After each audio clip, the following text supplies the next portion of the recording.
नमस्कार साथियों, मैं रोहित कुमार। हमने जो पिछली कक्षा में पढ़ा चोलकालीन जो साम्राज्य है, चोलकालीन राजवंश है, उनमें उन राजवंशों के जो चोलकालीन जो राजवंश है उस विजय जाल द्वारा स्थापना हुई तथा राजेंद्र तृतीय जो है थे अंतिम चोल शासक थे। उन्हीं चोल शासकों के समय की जो है चोलकालीन जो प्रशासन कैसा था या प्रशासन के बारे में आज हम बात करेंगे कि चोलकालीन जो प्रशासनिक व्यवस्था थी वो कैसी थी। चोलकालीन जो प्रशासनिक व्यवस्था थी वो राजतंत्रात्मक और गणतंत्रात्मक दोनों का मिश्रण थी। राजतंत्रात्मक और गणतंत्रात्मक और राजतंत्रात्मक दोनों राजवंश जो है चोल काल में मिलते हैं, गणतंत्रात्मक और राजतंत्रात्मक। चोल काल के जो है उच्च अधिकारी है, उच्च अधिकारी जो थे उनको चोलकालीन उच्च अधिकारी जो थे इनमें मतलब चोल काल में देखो राजतंत्रात्मक और गणतंत्रात्मक दोनों व्यवस्थाएं मिलती है। राजतंत्रात्मक व्यवस्था जो होता है कि पिता के बाद जो है पुत्र शासक बनेगा और गणतंत्रात्मक व्यवस्था होता है कि जनता के द्वारा निर्वाचित जो है शासक बनता है। उच्च अधिकारियों को, जो उच्च अधिकारी होते थे उनको पेरुंदम तथा जो उससे जो निम्न अधिकारी होते थे, निम्न अधिकारी जो चोल काल में थे उनको, निम्न अधिकारी जो थे उनको सेरुंदम कहा जाता था। सेरुंदम जो है कहा जाता था। दोस्तों हम बात करते हैं कि चोल काल में जो है जो प्रांतीय जो विभाजन था, चोल काल में जो प्रांतीय विभाजन था वो कैसे था। तो प्रांतीय विभाजन जो है राज्य, मंडल,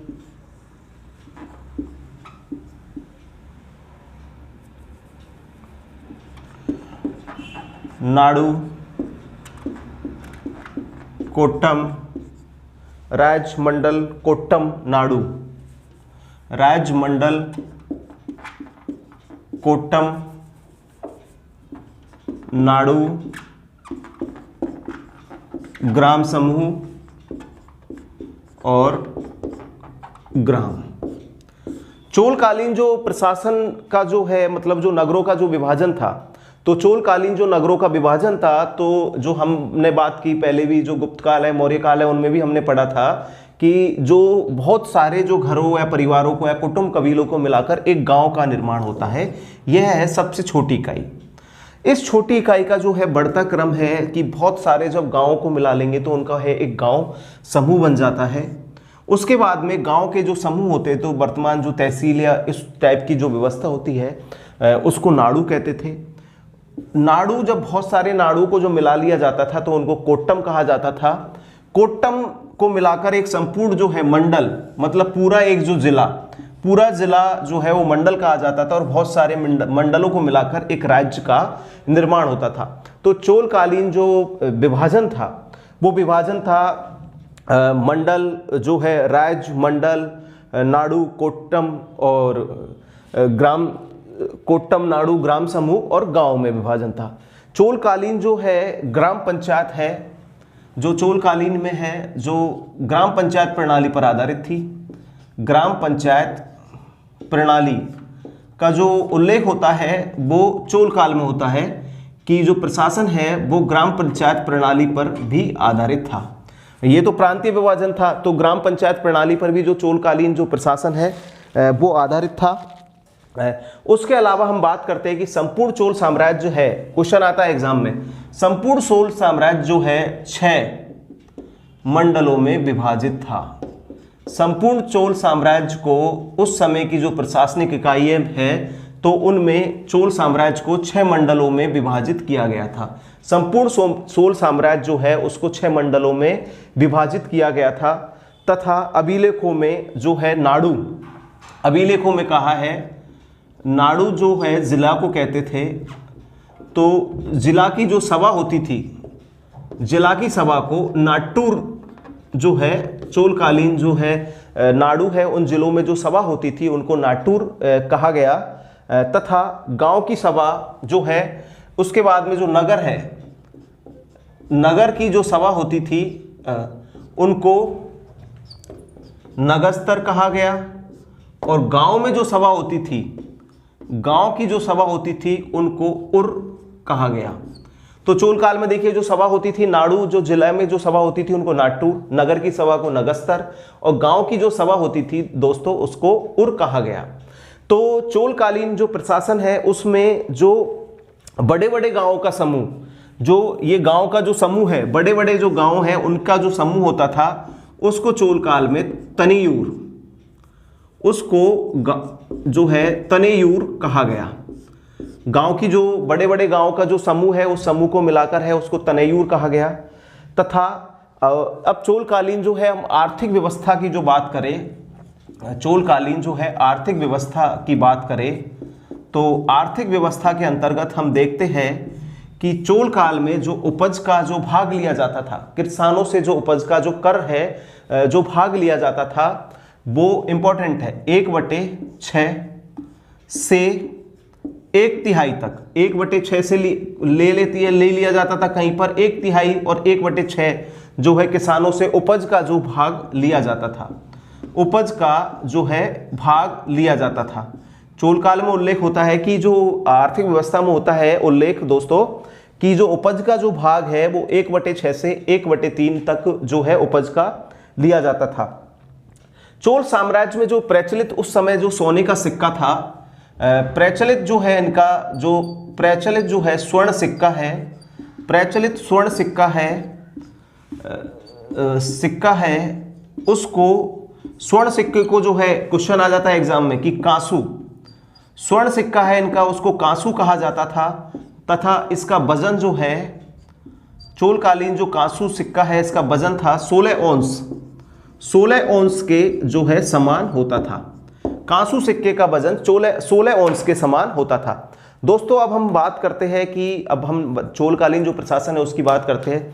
तो चोलकालीन जो प्रशासन जो व्यवस्था है वो राजतंत्रात्मक और गणतंत्रात्मक दोनों जो है मिश्रित जो व्यवस्था है, मतलब मिश्रित प्रणाली पर जो है ये चोलकालीन जो प्रशासनिक व्यवस्था आधारित थी।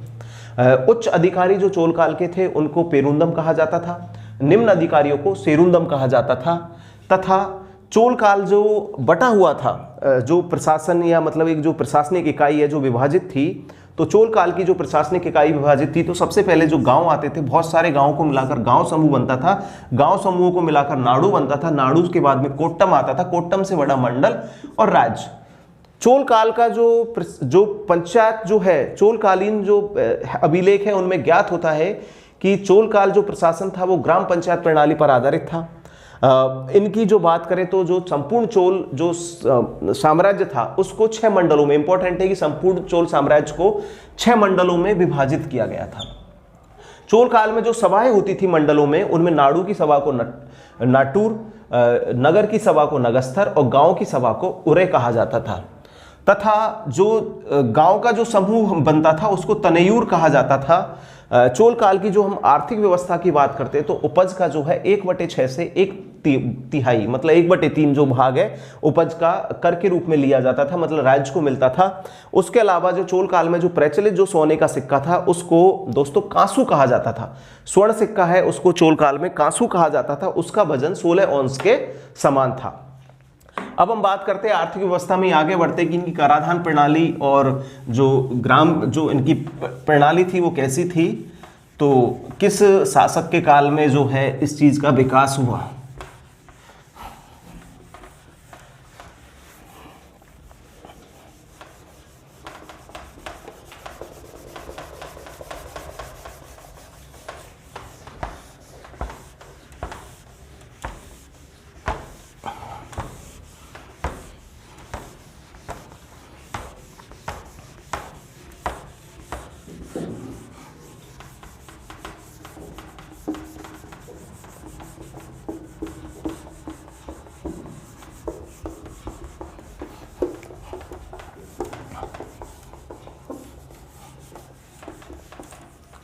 अब हम बात करते हैं कि चोलकालीन जो है उसमें जो आर्थिक भाग में ही बात करते हैं कि चोल काल में कुलोत्तुंग प्रथम ने जो शासक था, मैंने बताया था कि चोल चालुक्य जो शासक था, तो कुलोत्तुंग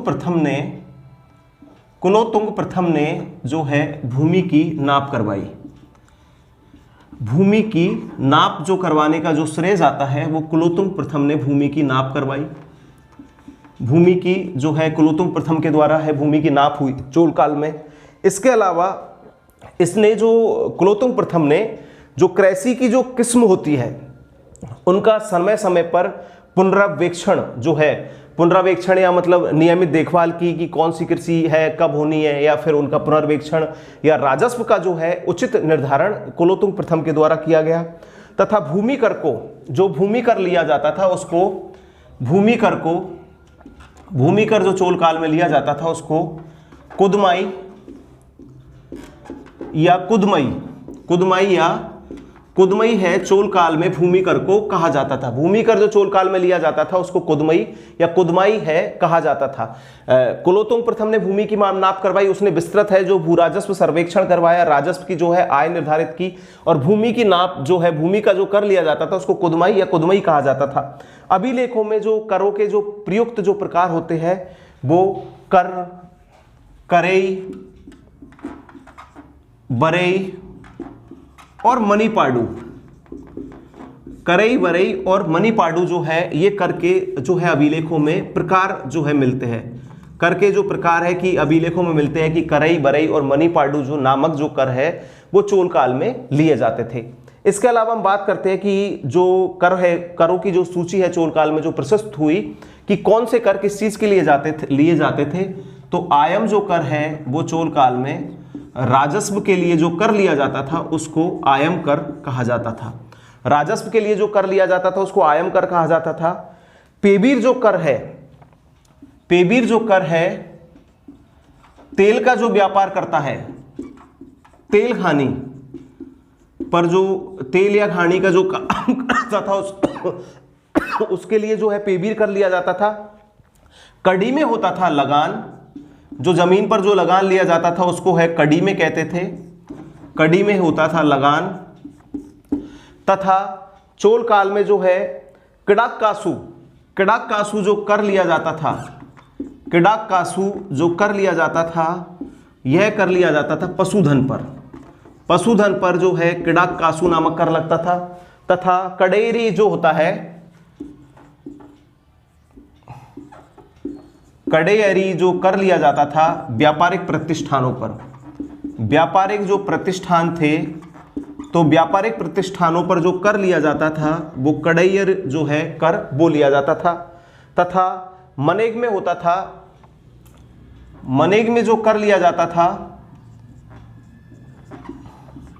लोहार और जो सुनार, लोहार का काम करने वाले और स्वर्णकारों पर जो कर लिया जाता था वो होता था मनेग में कर। कड़क्कासु होता था पनिगे जो पशुधन कर, कड़ी में होता था लगान, कड़ेरे होता था व्यापारिक प्रतिष्ठानों पर कर, आयम राजस्व और पेबिर जो है तेल घानी पर कर लगता था। तथा राजस्व विभाग का जो प्रमुख अधिकारी होता था, राजस्व विभाग का जो प्रमुख अधिकारी है, राजस्व विभाग अधिकारी था, राजस्व विभाग अधिकारी को बारित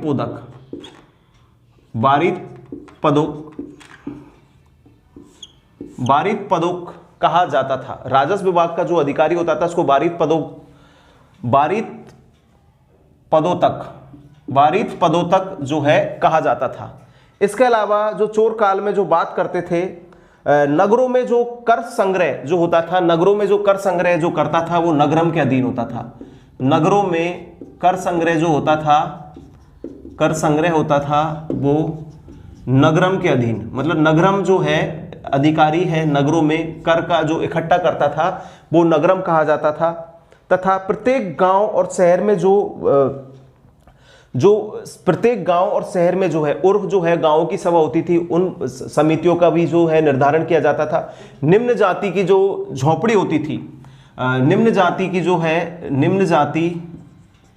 जो झोपड़ी है उनको कहते थे पच्चेकारी, निम्न जाति की झोपड़ी पच्चेकारी। तथा इसके अलावा जो है शिल्पकारों के भवन, कुमाणपेरी शिल्पकार भवन,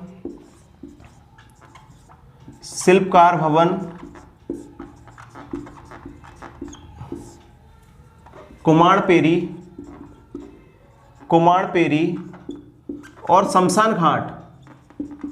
और शमशान घाट जो है सट्टूगन को जो है मतलब निम्न जाति के जो व्यक्ति शिल्पकार का जो भवन और शमशान घाट को कर से मुक्त रखा गया। इन जगहों से जो है कर नहीं लिया जाता था। शादी और विवाह पर भी जो है चोल काल में जो है कर लिया जाता था। शादी और वैवाहिक जो है उत्सवों पर भी चोल काल में कर लेने की प्रथा थी। तथा अब हम बात करते हैं चोल कालीन का जो स्थानीय प्रशासन। हमने देखा कि जो चोल कालीन जो आर्थिक व्यवस्था में कि कुलोत्तुंग प्रथम ने जो है आर्थिक व्यवस्था के लिए बात करते हैं तो कुलोत्तुंग प्रथम ने जो है भूमि की नाप करवाई। पहले आर्थिक व्यवस्था में हमने देखा कि 1/6 से और 1/3 है जो है टैक्स लिया जाता था, लगान। इसके अलावा स्वर्ण सिक्का था, वो है कांसू, जिसका वजन है 16 औंस। और अब हम बात करते हैं कि कुलोत्तुंग ने भूमि की नाप करवाई। भूमि कर जो है कुदमई और कुदमई जो और कदमई कहा जाता था। करई बरई मणिपाडु जो है कर के प्रकार थे। नगरों में जो कर संग्रह का कार्य करता था नगरम नामक अधिकारी करता था। अब करों की जो बात करते हैं, लिस्ट जो सूची है चोल कालों की, आयम जो कर होता था वो राजस्व कर होता था। पेबीर जो कर लिया जाता था, तेल घाणी का जो व्यापार करता था, तेल का या घाणी जो का व्यापार करता था उसमें पेबीर कर लिया जाता था। कड़ी में होता था लगान। कड़ाक कासू जो है पशुधन पर लिया जाता था। कड़ियरे जो है व्यापारिक प्रतिष्ठानों पर, शिल्पकार और शमशान घाट और जो निम्न जातियों के घर हैं उनसे जो है कर नहीं लिया जाता था। तथा जो राजस्व का जो संग्रह करने वाला जो है उसको बारिक पोदोदक जो है कहा जाता था। चोलकालीन जो स्थानीय प्रशासन के बारे में बात करते हैं तो चोलकालीन स्थानीय प्रशासन आपको बताया था पिछली कक्षा में कि जो परांतक प्रथम का उत्तर मेरु शिलालेख, जब शासकों के बारे में पढ़ाया तो परांतक मेरु का उत्तर मेरु शिलालेख है चोलकालीन स्थानीय प्रशासन की जो है विस्तृत जानकारी देता है। चोलकालीन जो स्थानीय प्रशासन की जो विस्तृत जानकारी देता है वो है उत्तर मेरु शिलालेख। स्थानीय प्रशासन के बारे में बात करते हैं हम तो स्थानीय प्रशासन की जो जानकारी देता है, चोल काल का स्थानीय प्रशासन की जो जानकारी देता है वो है उत्तर मेरु शिलालेख। क्वेश्चन आता है एग्जामों में, बहुत एग्जामों में आया है। उत्तर मेरु शिलालेख चोलकालीन जो स्थानीय प्रशासन के बारे में जो जानकारी देता है उत्तर मेरु शिलालेख। शासक थे इस समय परांतक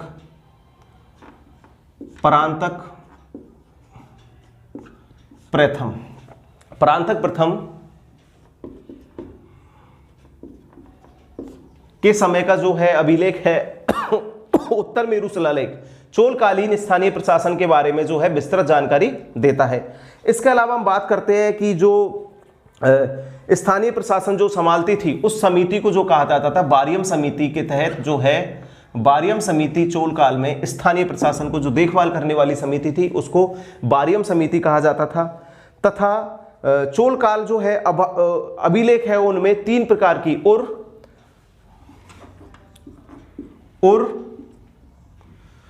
जो स्थानीय सभा होती थी और सभा और महासभा और नगरम, महासभा और नगरम।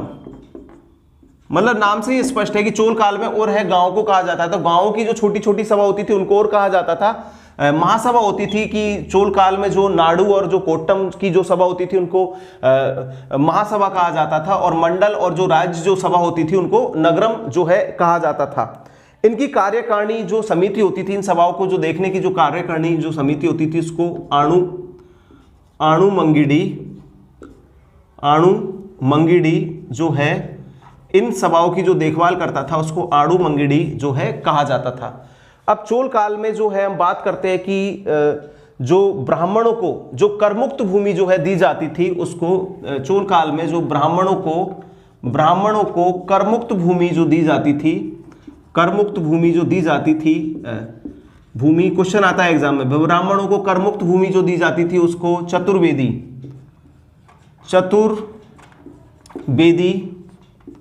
मंगल जो है उस भूमि को कहा जाता है। एग्जाम में आता है कि चतुर्वेदी मंगल कौन सी, ब्राह्मणों को जो भूमि दी जाती थी चोल काल में करमुक्त भूमि जो दी जाती थी उसको चतुर्वेदी मंगल है कहा गया। चोल काल में जो है 12 सदस्यों की एक उद्यान समिति होती थी उसको तोट्टवारियम, तथा 6 सदस्यों की 12 सदस्यों की जो है उद्यान समिति है उसको तोट्टवारियम और 6 सदस्यों की जो है, मतलब ये बाग बगीचों और इनकी देखभाल के लिए, और 6 सदस्यों की होती है तड़ाग, मतलब तालाब के लिए जो समिति थी उसको एरिवारियम, उस समिति को जो है चोल काल में एरिवारियम जो है कहा जाता था। मतलब 12 सदस्यों की एक उद्यान समिति होती थी और 6 सदस्यों की जो एक समिति होती थी उसको तोट्टवारी जो है एरिवारियम कहा जाता था। अब हम बात करते हैं कि चोल काल में जो धर्म था वो धर्म का जो प्रारूप है वो चोल काल में कैसा था। तो चोलकालीन जो धर्म का प्रारूप है वो चोलकालीन मुख्यतः जो है शैव धर्म के अनुयायी थे। इस चीज के बारे में जानकारी मिलती है कि चोल काल के जो वो थे ये शैव धर्म के अनुयायी थे, क्योंकि चोल काल में शिव के नटराज मूर्ति या जो भी जो शासक है, चोल काल के जो शासक है, उन्होंने जो मंदिरों का निर्माण करवाया तो उन्होंने भी शैव भक्ति को उनकी को दर्शाते हुए मंदिरों का निर्माण करवाया। तो चोल काल में जो धर्म था वो मुख्यतः शैव धर्म था।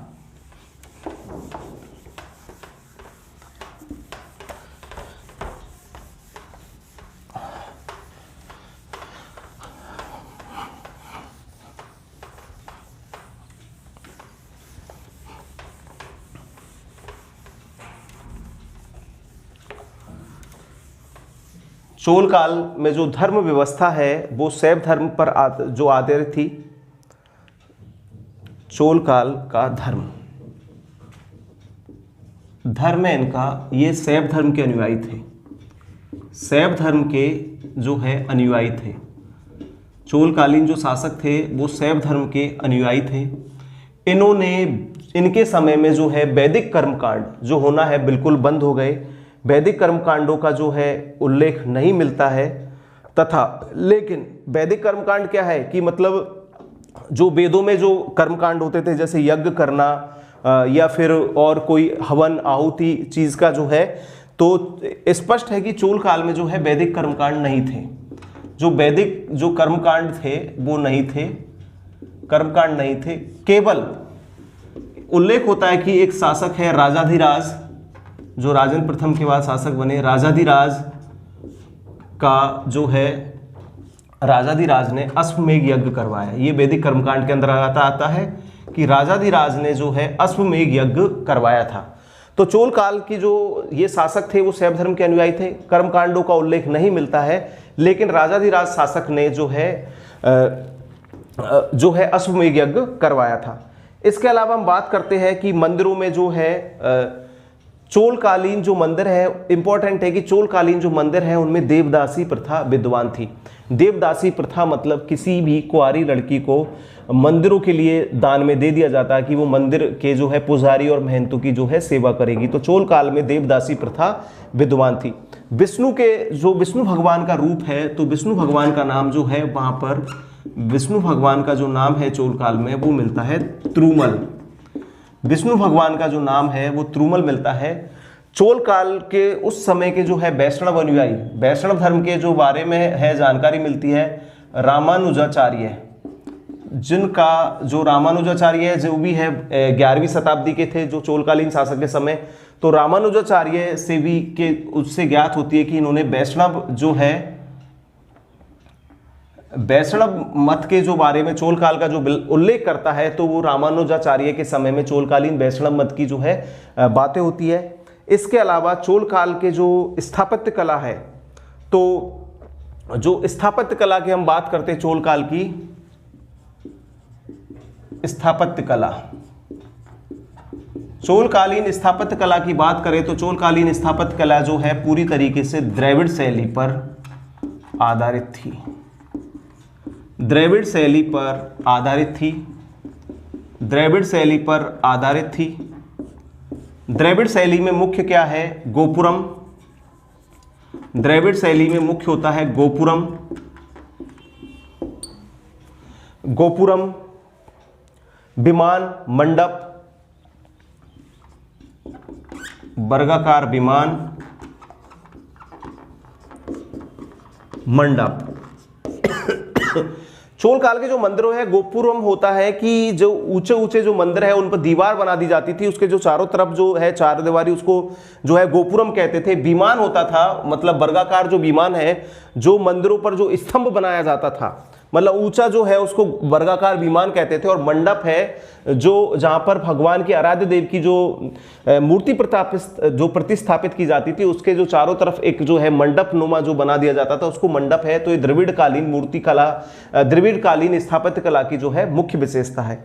इसके बाद में हम बात करते हैं कि चोलकालीन जो है स्थापत्य कला है, मंदिर स्थापत्य, उसको दो भाग में बांटा गया है। तो पहली से जो प्रथम वर्ग में है, जो प्रथम वर्ग है इसका, वो है 10वीं शताब्दी तक।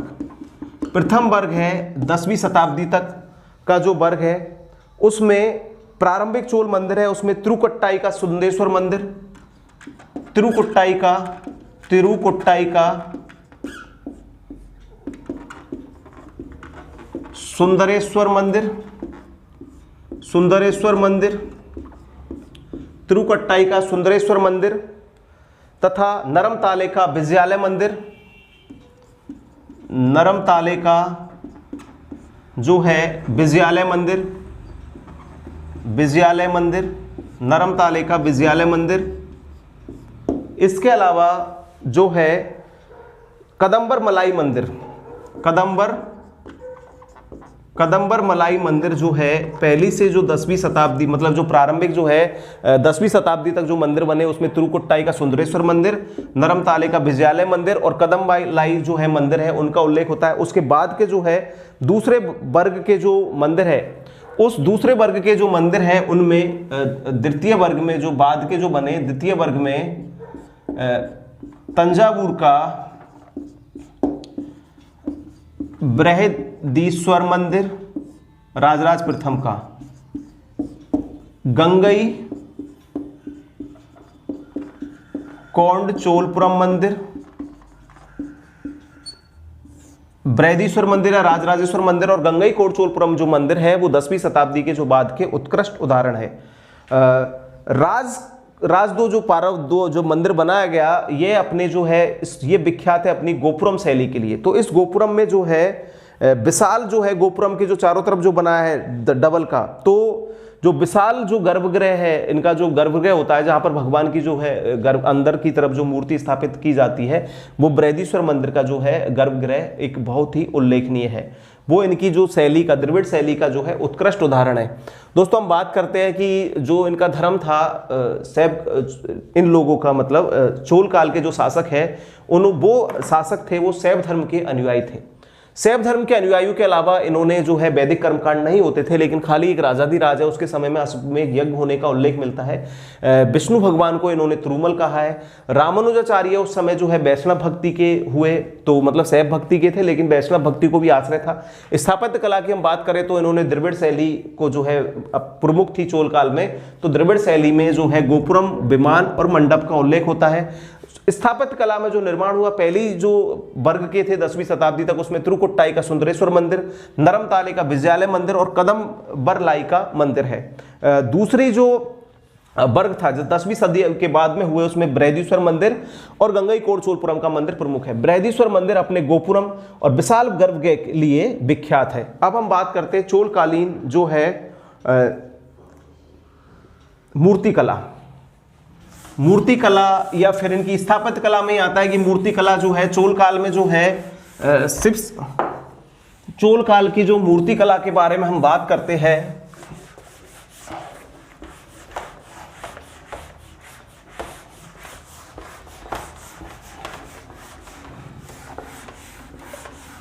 या फिर स्थापत्य कला में ही लेते हैं इसको, तो चोल काल के जो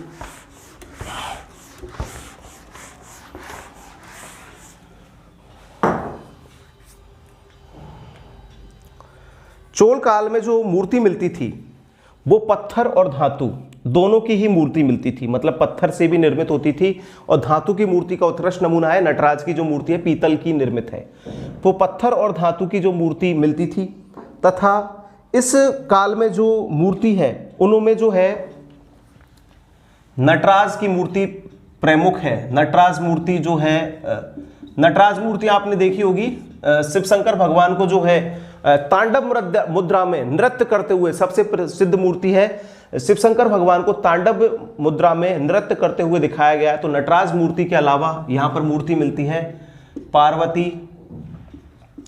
पार्वती, गणेश, स्कंद और कार्तिकेय की जो है कार्तिकेय की मूर्ति है वो चोल काल में मिलती है। पार्वती, गणेश, स्कंद और कार्तिकेय की मूर्ति मिलती है।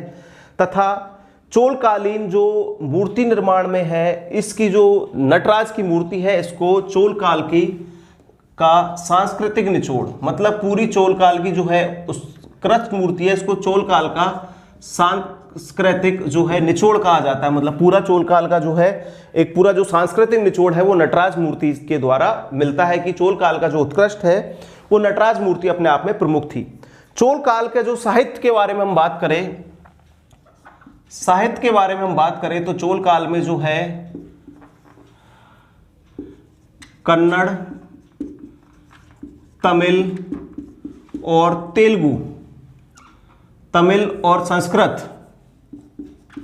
संस्कृत साहित्य का जो चोल काल में अच्छे से इनका तीनों को संरक्षण प्राप्त था। कन्नड़ भाषा, तमिल और तेलुगु और संस्कृत भाषा को, तीनों मतलब चारों भाषा का इनके यहाँ पर जो है इनको आश्रय प्राप्त था और चारों भाषाओं का जो विकास हुआ। इसके बाद में हम ज्ञात करें कि जो 11वीं और 12वीं सदी का काल है वो 11वीं और 12वीं सदी का काल है जो है कंबन का काल। मतलब साहित्य का जो है स्वर्ण युग था। तो 11वीं और जो कंबन है तो जिसने तमिल रामायण की रचना की, कंबन ने तमिल रामायण की रचना की। कन्नड़ जो कवि हैं उनमें उल्लेखनीय थे पंप, पोन और रन्ना। जो कन्नड़ कवि थे वो पंप, पोन और रन्ना का जो है उल्लेख मिलता है, जो त्रिरत्न थे, कन्नड़ के जो त्रिरत्न थे। तुर्कदेवर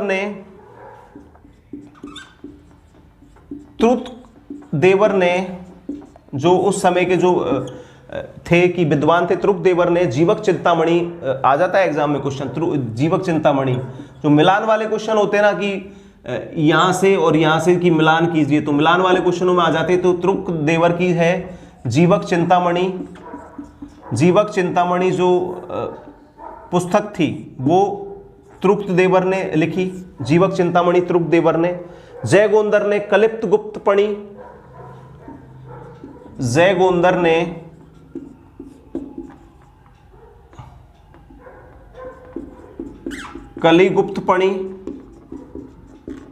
जयगोंदर ने कलिगुप्तपणि तथा तिरुवल्लुर द्वारा रचित, तिरुवल्लुर ने जो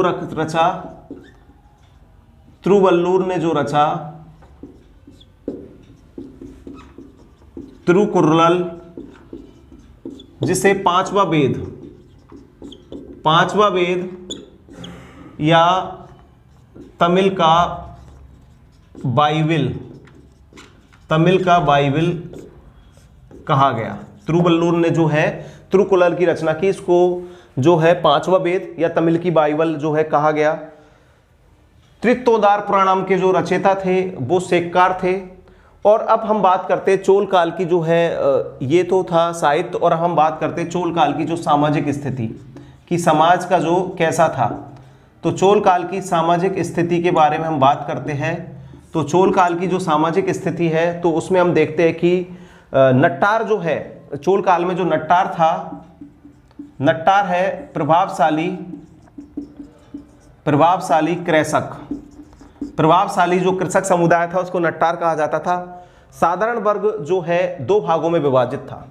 साधारण वर्ग के दो भाग थे, एक था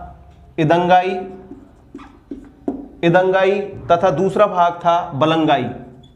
इदंगाई और बलंगाई। इदंगाई के अंतर्गत आता था जो है बहामस्त जाति, इदंगाई में आती थी बहामस्त जाति, और बलंगाई में आती थी दायहस्त जाति। अब चोल काल जो समाज जो विभाजित था तो इनका विभाजन जो है 5 भागों में किया गया था। उसमें है मरुंद है मैदान में रहने वाले लोग, मैदान में रहने वाले जो लोग हैं उनको मरुंद कहा जाता था। कुरिंजी जो लोग हैं यहाँ पर पहाड़ों में रहने वाले लोग थे। कुरिंजी है पहाड़ों में रहने वाले लोग। मुल्लाई है जो है चरागाह में जो रहने वाले लोग हैं उनको मुल्लाई कहा जाता था, ये चरागाह में रहते थे। तथा जो है नेटाल है ये मछुआरे होते थे। नेटाल जो है मछुआरों का निवास स्थान को कहा जाता था। तथा पलाई है, चोल काल में जो पलाई है वो शुष्क प्रदेश, पलाई है उसको जो है शुष्क प्रदेश जो है कहा जाता था, पलाई को शुष्क प्रदेश कहा जाता था। तथा अलवार बेल्लार जो है इनमें कृषक समुदाय को जो है चोल काल में कहा जाता था। दोस्तों अब हम बात करते हैं कि चोलकालीन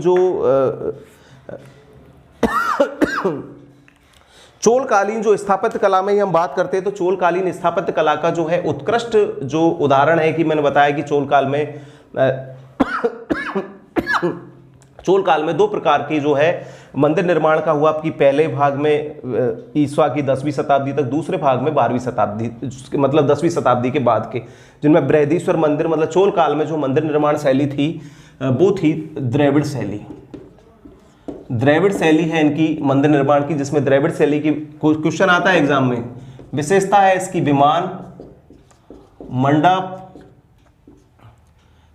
मंडप और गोपुरम, मतलब अलग अलग जो मंदिर है उसकी जो शैली अलग अलग होती है। जैसे 3 प्रकार की शैली है, द्रविड़, नागर और बेसर। तो द्रविड़ शैली के अंतर्गत विमान, मंडप और गोपुरम। जो दक्षिण भारत के तुमने कोई मंदिर देखा होगा कभी कोई पिक्चर में, फोटो में, कि दक्षिण भारत के जो मंदिर है उनका जो स्तंभ होता है गोल या उस तरीके का नहीं, वहाँ का जो स्तंभ होता है वो विमान नुमा, बहुत ऊंचे ऊंचे जो है स्तंभों का, जैसे मदुरई का मीनाक्षी मंदिर या फिर उन जो पुरानी चीन काल जो मंदिरों में जो है खासकर जो मंदिरों में मिले हैं उन मंदिरों में इस चीज़ का जो है उल्लेख होता है।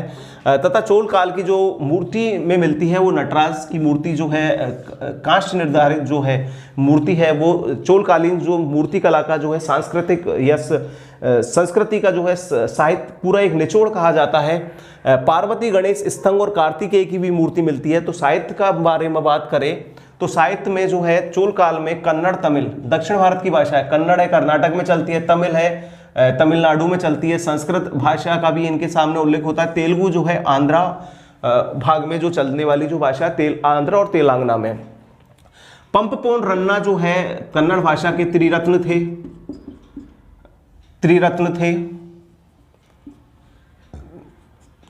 थे। 11वीं और 12वीं सदी जो है कंबन का काल था, इसने तमिल रामायण की जो है रचना की। तुर्कदेवर ने जो है जीवक चिंतामणि की रचना की। जय गोंदर ने कलिंग तुपणी की। चोल काल में जो है नट्टार है वो प्रभावी जो है कृषक समुदाय होता था। समाज का जो है 2 वर्गों में विभाजन था, तो एक है दंगाई बाहमस समाज और बलंगाई है दायहस्त। चोल काल में जो रहने की जो व्यवस्था है या फिर उनका जो सामाजिक विभाजन है तो 5 भागों में किया गया कि मरूद जो है मरुस्थल या मैदान में रहने वाले लोग हैं मरूद होते थे। कुरिंजी जो जाति है वो पहाड़ पर रहती थी। पलाई जो है वो शुष्क प्रदेशों में जो है सूखे जो ऐसे मतलब शुष्क प्रदेशों में निवास करने वाले थे। मुल्लाई जो जाति थी वो चरागाहों में निवास करती थी। नेटाल है वो मछुआरों को कहा जाता है। तो दोस्तों हमने आज बात की चोलकालीन जो प्रशासन की, तो चोलकालीन प्रशासन में हमने प्रारंभिक में बात की कि चोल कालों का जो है सबसे पहले हम बात करते थे उनका प्रांतीय प्रशासन, प्रांतीय स्थानीय प्रशासन। स्थानीय प्रशासन के बाद में हमने बात की चोल काल के आर्थिक, फिर धर्म, साहित्य, स्थापत्य और सामाजिक स्थिति, और चोल काल की जो है सामाजिक स्थिति के बारे में। तो हमने इनके जो है अलग अलग जो स्थिति और या अलग अलग इनका जो है प्रशासनिक विभाजन देखा। अब हम जो है हमारा जो प्राचीन काल या भारत है, जो प्राचीन भारत का इतिहास है वो एक है, वो पार्ट हो गया पूरा। आपको जो है सारे जो लेक्चर्स है उसमें प्राचीन भारत के बारे में बात की। अब हम जो है अगली जो कक्षा से दोस्तों मध्यकालीन भारत का जो इतिहास है जिसका प्रारंभ होता है सल्तनत काल या भारत पर जो है तुर्की या फिर अरबी आक्रमण से माना जाता है। तो हम पहली क्लास में जो बात करेंगे कि मध्यकालीन भारत के बारे में जो ऐतिहासिक स्रोत है वो कौन कौन से स्रोतों के बारे में जानकारी मिलती है। और जो मध्यकालीन भारत है वो अंतिम समय उनका चलता है कि मराठों के शासनकाल तक या फिर जो है मुगल काल के बाद का भी जो है कि उस शासन के बाद में उस समय कौन कौन से क्षेत्रीय जो है भागों का जो है उदय हुआ, उसके बारे में हम बात करेंगे।